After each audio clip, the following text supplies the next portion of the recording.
Vamos estudar, nas nossas reflexões, o livro Palavras de Vida Eterna, capítulo 147. Anota aí, vocês que anotam os estudos, ó. Palavras de Vida Eterna, capítulo 147.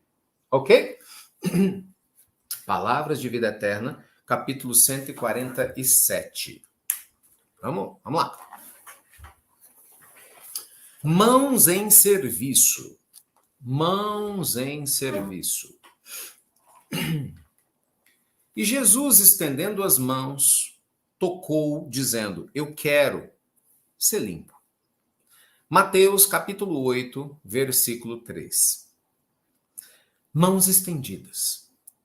Quando estiveres meditando e orando, recorda que todas as grandes ideias se derramaram através dos braços para concretizarem as boas obras. Cidades que honram a civilização, indústrias que sustentavam o povo, casa que alberga a família, gleba que produz, são garantidas pelo esforço das mãos. Médicos despendem largo tempo em estudo para a conquista do título que lhes confere o direito de orientar o doente. No entanto, vive estendendo as mãos no amparo aos enfermos. Educadores mergulham vários lustros no corrente das letras, adquirindo a ciência de manejá-las. Contudo, gastam longo trecho da existência estendendo as mãos no trabalho da escrita. Cada reencarnação do nosso espírito exige braços abertos do regaço maternal que nos acolhe. Toda refeição para surgir pede braços em movimento. Então, cultivemos a reflexão para que se nos aclare o ideal, sem largar o trabalho que Nolo realiza. Presta atenção, deixa de ser teórico e comece a agir. É isso que Emmanuel está falando. Jesus, embora pudesse representar-se por milhões de mensageiros, escolheu ele próprio agir e vir à Terra, colocando mãos no serviço, de preferência em direção aos menos felizes. Pensemos nele, o Senhor, e toda vez que nos sentirmos cansados, suspirando por repouso em débito, lembremos-nos de que as mãos do Cristo, após nos socorrer e nos levantar, longe de encontrarem apoio repousante, foram cravadas no lenho do sacrifício, do qual, conquanto escarnecidas e espancadas, ainda se despediram de nós entre a palavra do perdão e a serenidade da bênção. Vou repetir essa última parte, hein? Ó, lembremos-nos, pensemos nele, o Senhor. E toda vez que nos sentirmos cansados, quem está cansado aqui? Quem está, meu Deus, eu não estou dando conta? Então imagina, você que está cansado aí na vida, ó. Olha só o conselho de Ambana. E toda vez que nos sentirmos cansados, suspirando por repouso em débito, lembremos-nos de que as mãos do Cristo, após nos socorrer e nos levantar longe de encontrarem apoio repousante, foram cravadas de lenho e sacrifício. Gente, capítulo 147, mãos em serviço. O que Emmanuel está falando aqui? Eu achei esse capítulo maravilhoso, como tudo que Emmanuel trouxe. Porque o Emmanuel, gente, ele está lembrando a gente o seguinte: a fé sem obras é morta. O que ele está dizendo, né? Do jeitinho dele. Olha, o médico passa um tempão na faculdade estudando pra caramba e tal, mas ele tem que atender paciente, né? O professor, o educador, passa algumas décadas estudando, ou vários períodos, lendo pra caramba, mas ele tem que ler, ele tem que dar aula para os alunos, tem que escrever, entendeu?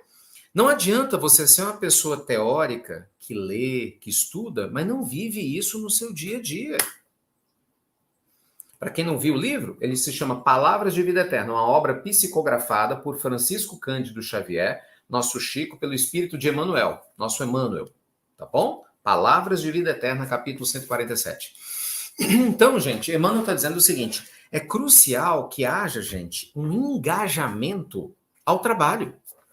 Veja você, o próprio Jesus botou a mão na massa.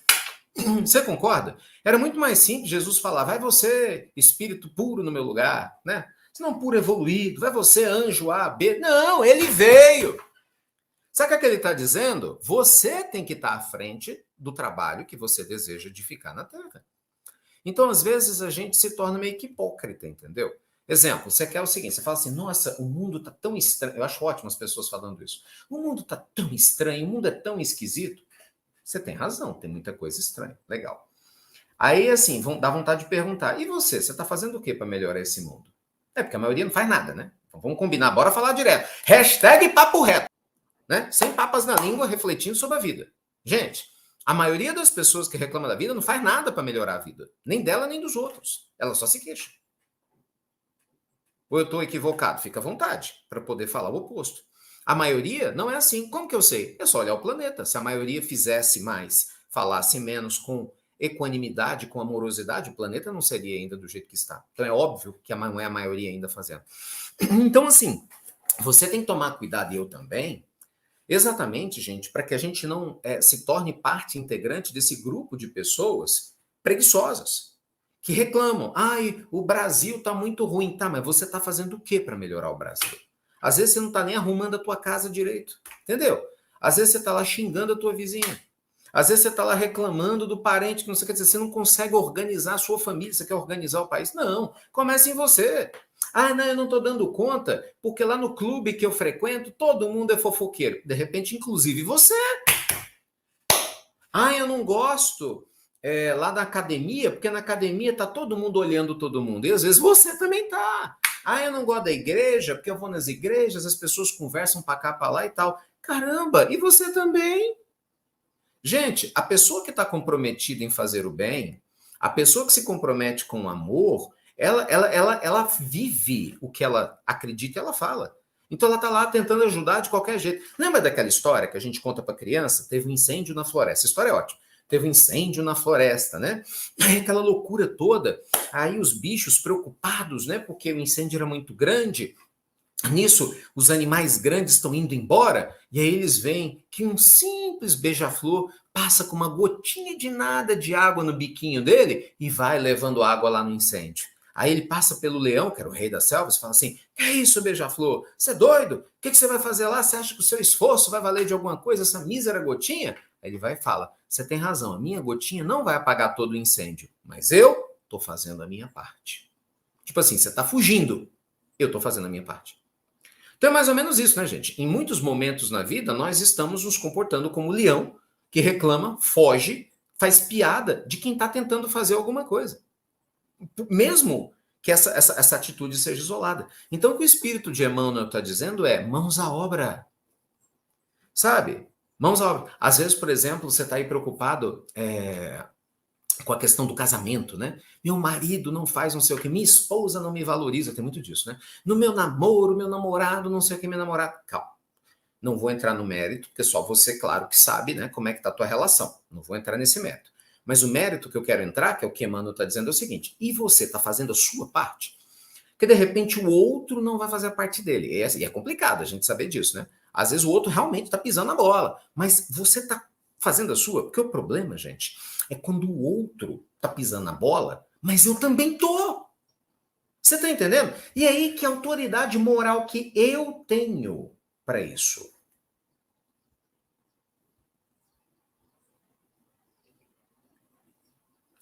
Entende? Você tem que descobrir, porque é impressionante, né? Boa parte de nós ainda faz parte da criação de problemas na Terra. Poucas pessoas fazem parte da solução dos problemas da Terra. Ricardo, como é que eu sei? É muito simples. Observa. Isso quem fala não sou eu, é Jesus. É só você ler o Sermão da Montanha. Jesus falou: bem-aventurados os pacificadores. Não é minha fala, a fala é do Cristo. Quem discorda, evolua, encontre Jesus e brigue com ele.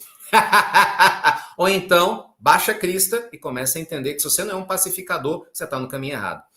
Porque o Cristo diz: nós temos que ser pacificadores. Se você entra num processo de aumentar um problema, você não é pacificador, você faz parte do problema. Isso vale para a família, isso vale para a sociedade, vale para o corpo, vale para tudo. Então nós temos que tomar cuidado, né? Porque é o que Emmanuel está dizendo, tem muito teórico por aí. Ele está falando, tem muito teórico. Imagina, estudei medicina pra caramba e tal, nunca peguei num paciente, entendeu? Mas vivo dando pitaco. Nunca peguei no paciente para aliviar a dor de ninguém. Ah, não, porque eu leio pra caramba sobre caridade, coisa e tal. Nunca fui visitar um doente na minha vida. Peraí. Eu falo de justiça, mas eu sou o primeiro a ser injusto com alguém na minha casa. Você está entendendo a ideia? Então, sem querer, meus amigos, às vezes pela falta de percepção, experiência, e às vezes é porque a gente está focado ainda, infelizmente, né, no estado mental de inferioridade. E a gente não quer acordar, nem todo mundo quer acordar. O que acontece quando eu estou assim? Eu vou repetindo velhos erros. E a omissão é um velho erro. Você está entendendo? E se você quer um sinal, se você está seguindo o caminho certo, se pergunte, você é um pacificador ou não? Porque se você entra em qualquer circunstância e não consegue ser um pacificador, você está errado, segundo Cristo. Deixa eu contar uma coisa para vocês. Judas Iscariotes, ele queria a revolução na marra. Judas traiu Jesus porque ele não era um pacificador. Na cabeça dele, Jesus ia ser libertado depois que a população se sublevasse. Sabe o que aconteceu? Depois do que ele fez, Jesus foi crucificado. E ele se arrependeu, porque não foi um pacificador. Quem disse isso foi Jesus, não sou eu. O Cristo fala, bem-aventurados os brandos e pacíficos. Ele nunca falou bem-aventurados os revolucionários. Bem-aventurados os que brigam. Bem-aventurados os que xingam. Bem-aventurados os que... Não importa a sua religião. Não importa seu partido político. Não importa a sua orientação sexual. Não importa a região do mundo em que você nasceu. Não importa o seu time, sei lá, de futebol predileto ou qualquer outro time. Se você não é um pacificador, qualquer ideia que você defenda, você vai botar no buraco. Qualquer coisa que você defenda, você vai diminuir esse conceito. Eu falava isso agora com um amigo. Por quê? Porque você tem pessoas que elas são tão radicais na forma de falar que elas afastam completamente aqueles que elas gostariam de convencer. Observa, eu tenho certeza absoluta. Se uma pessoa de outra religião, diferente da sua, pensa comigo, uma pessoa pessoa tem uma religião que é diferente da sua, correto? Aí essa pessoa chega para você e fala, olha, qual a sua religião? E você fala, AB, seja qual for. Aí vamos supor que a minha, eu sou essa pessoa diferente, tá? Minha religião é X. Ó, você tá errado. Eu conheço a verdade. Você tá perdida. Você tá perdido. Aí eu vou te mostrar o que eu acho que é verdade. Aí você tem o direito de concordar, não concordar, até aí tudo bem. De repente eu falo, mas você é um bobo. Você, diabo, te influencia. Você tá perdido na vida. Porque você não acredita no que eu acredito. Porque você... Pronto. Qual que é a chance disso funcionar? Nenhuma.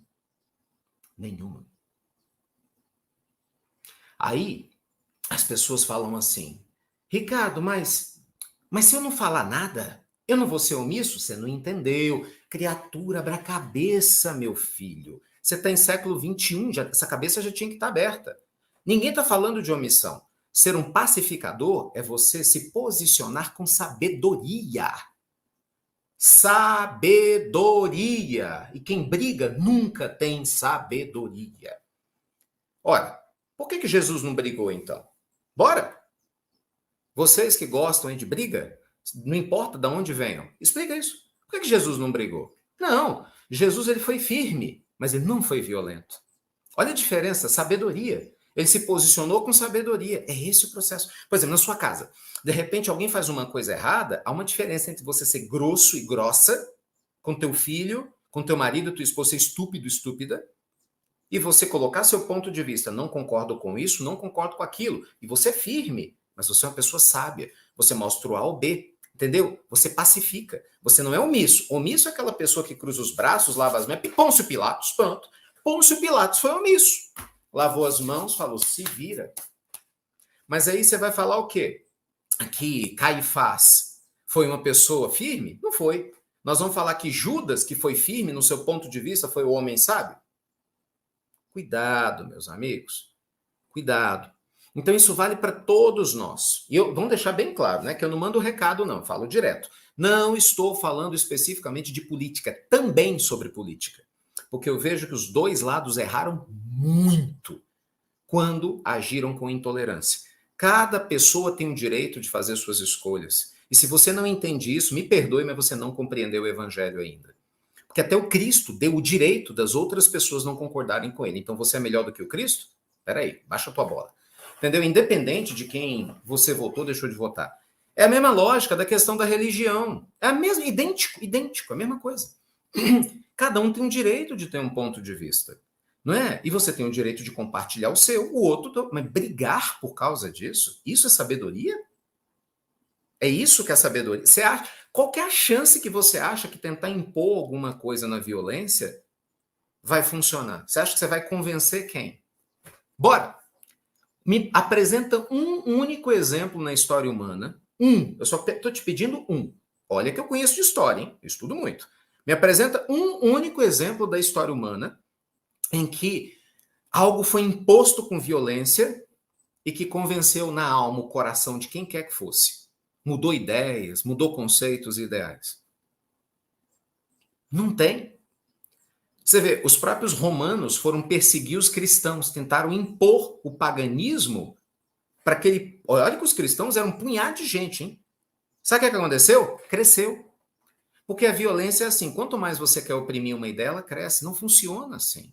Então não adianta, por exemplo, você na marra tentar mostrar para uma pessoa que está completamente errada no seu conceito que ela está. Não funciona assim. Gente, presta atenção, criatura. Olha os espíritos nobres. O povo me pergunta, por que um espírito puro não reencarna e não chacoalha a cabeça de uma pessoa violenta? Por que no mundo espiritual, quem é iluminado não vai direto no umbral, se mostra iluminado e tira todo mundo na marra e fala, acabou com essa bagunça aqui, entendeu? Bora botar ordem aqui nessa bagunça. Porque não é assim, criatura, que funciona. Deus não criou assim.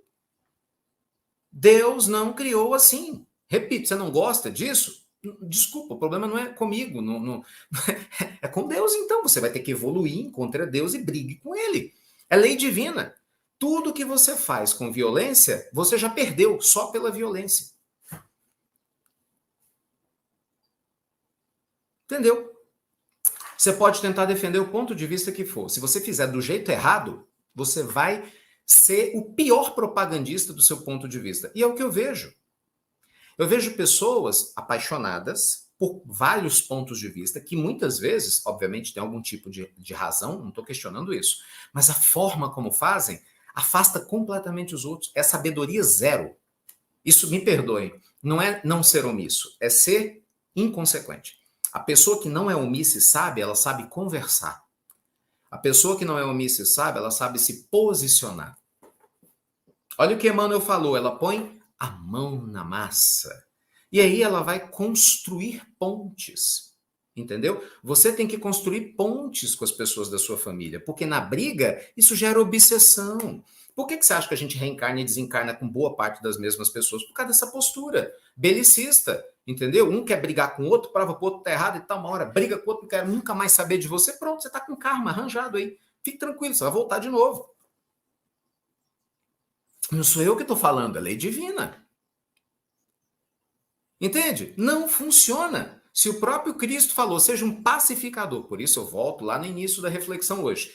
Se eu ou você, veja, eu não conheço, a maioria de vocês eu nunca vi na vida ainda, espero ter a alegria de ver e de abraçar. Mas se eu ou você, se eu ou você, tudo que eu estou falando vale para mim, eu sou o primeiro. Se eu ou você reconhecemos um ímpeto de, sabe, aquela coisa assim, raiva, coque, droga, pode ter certeza que isso é ímpeto de barbárie. Você ainda não se libertou disso. Você consegue imaginar Jesus assim? Que droga! Que não sei o quê! Você vai tomar naquele canto! Seu filho do não sei o quê! Você consegue imaginar Jesus assim?